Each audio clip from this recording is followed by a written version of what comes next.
Jacques Mottard, bonjour. Bonjour. Vous êtes le PDG du groupe Sword. On va parler avec vous de votre actualité. Vous êtes au Forum Modo, vous rencontrez des investisseurs. Commençons peut-être par les derniers mois. Qu'est-ce qui a été significatif pour vous concernant l'activité de l'entreprise? Ce qui a été significatif cette année encore, je dois dire, en 2021, c'est que nous avons poursuivi notre croissance dans un contexte toutefois très difficile. Et ça, je vais dire, c'est l'élément le plus important de l'année, croissance interne.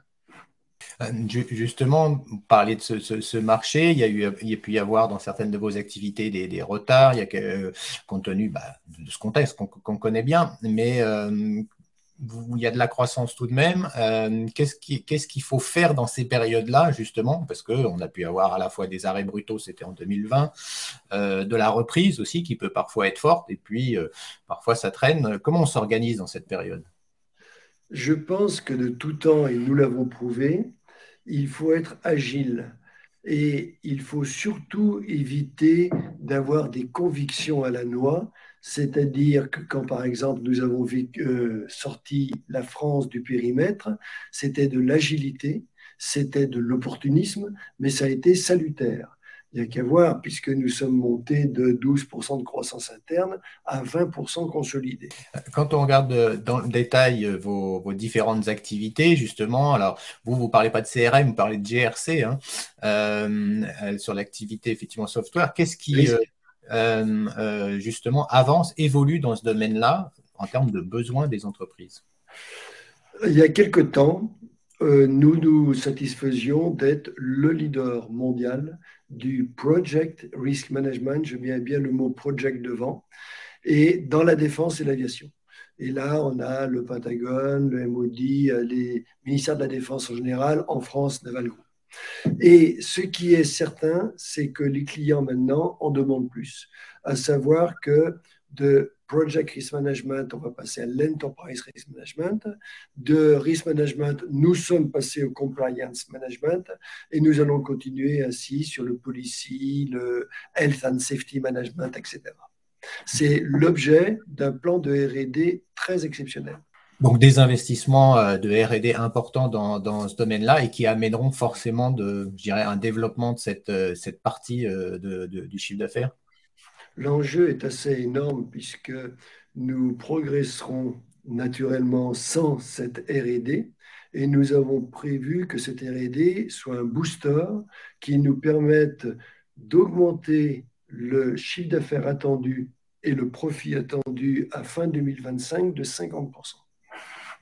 Sur le GRC, je dis bien, sur le Oui, GRC. la partie GRC. Sur les activités de service, cette transformation digitale, alors vous voyez, aujourd'hui, nous sommes à distance tous les deux pour faire cet entretien. On a vu un formidable accélérateur, effectivement, sur la transformation. Peut-être qu'on a gagné des années, mais quel est justement votre regard sur ce qui s'est passé et ce qui va se passer dans les prochaines années encore dans ce domaine? Euh, Sur les autres entités, c'est UK, Benelux et Grèce, et Suisse, Liban et Dubaï. Nous avions anticipé. Je vous donne un exemple.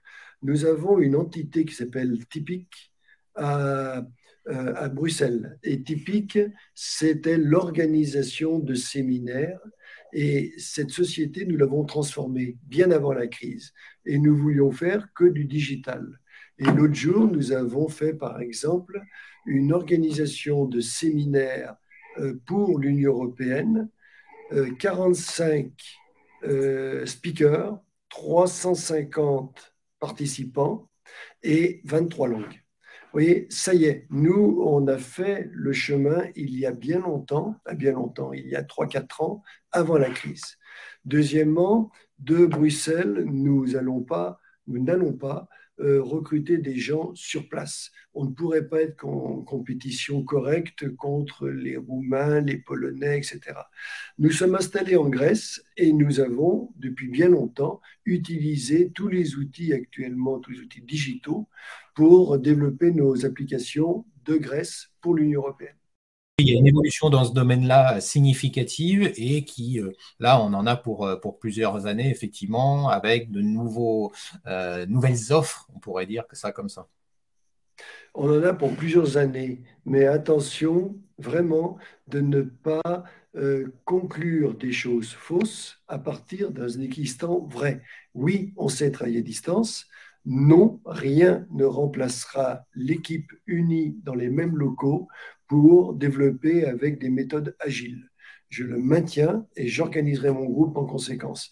Mais après la crise, aujourd'hui, beaucoup sont en télétravail et c'est normal. On a 100% des Indiens qui sont en télétravail depuis 18 mois.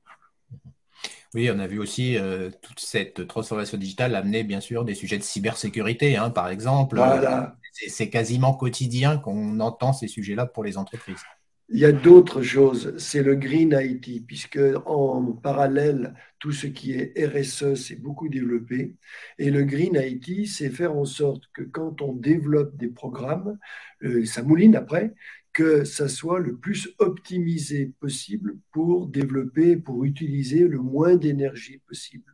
Et ce Green IT est un des vecteurs de notre croissance actuellement.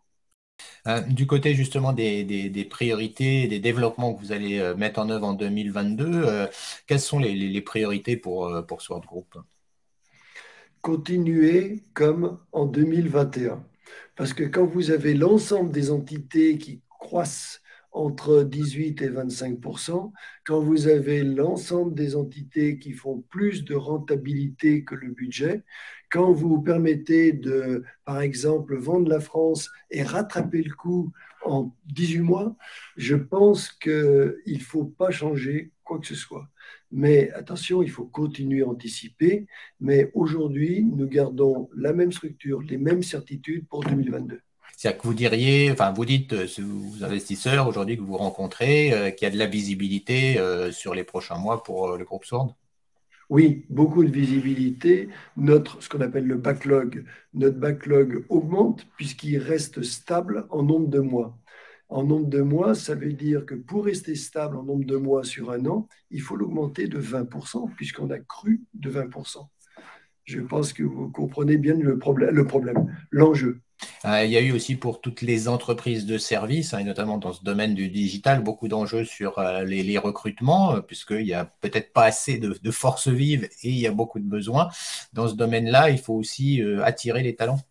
Là-dessus, vous avez raison. Tout le monde a un problème de recrutement, mais ceux qui ont le plus de problèmes de recrutement, c'est ceux qui n'ont rien d'autre à proposer qu'un emploi et un salaire. Et comme beaucoup de boîtes qu'on appelle de régie. Je pense qu'il pour attirer, il faut proposer autre chose. Et ce n'est pas les salles de sieste ou le baby-foot, c'est du boulot intéressant et du respect. Et je pense qu'à côté, il y a beaucoup de crétineries qui sont dites sur le baby-foot et le coworking. Je crois aux mecs qui bossent et je crois à travailler dans le respect, dans des technologies avancées. Voilà, bah, merci d'avoir fait le point aujourd'hui avec nous, Jacques Mottard, donc sur ces actualités de Sword Group. Merci beaucoup. Merci.